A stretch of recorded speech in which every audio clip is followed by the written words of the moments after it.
Stick ഉപയോഗിച്ച് blinds open ചെയ്യുക. എന്നിട്ട് ബോട്ടം ബട്ടൺ അഴിക്കുക. ഒന്നെങ്കിൽ അത് കത്രികേനോണ്ട് കട്ട് ചെയ്യാം, അല്ലെങ്കിൽ അത് അതിൻ്റെ കെട്ടഴിച്ചാലും മതി. എന്നിട്ട് വെബ് ബോട്ടത്തിൻ്റെ ഉള്ളിൽ നിന്ന് ഊരിയെടുക്കുക. എത്രയാണോ ഹൈറ്റ് കുറയ്ക്കേണ്ടത് അത്രയും ഫ്ലാറ്റ് ഊരിയെടുക്കുക.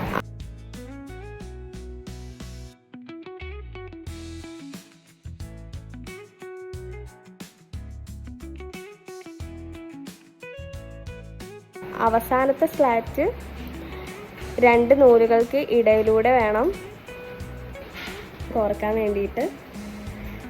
അത് കോർത്തതിന് ശേഷം ബോട്ടം ഇടുക.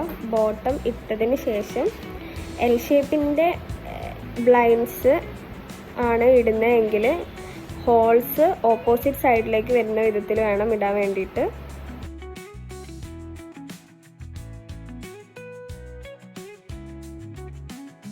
അതിനുശേഷം നൂല് കോർക്കുക. എസ് ഷേപ്പിലാണ് നൂല് കോർക്കേണ്ടത്. അതിനുശേഷം ബോട്ടം ബട്ടൺ നൂലിന് ഇടയിലൂടെ ഇട്ടിട്ട് ഒരു കെട്ടിടുക.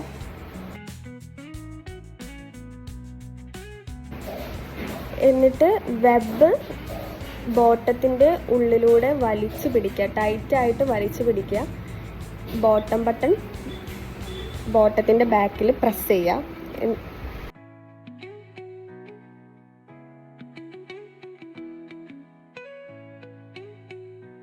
ബോട്ടത്തിൻ്റെ ഹോൾസ് വരുന്ന എല്ലാ സൈഡിലും ബോട്ടം ബട്ടൺ അമർത്തി പ്രസ് ചെയ്യുക.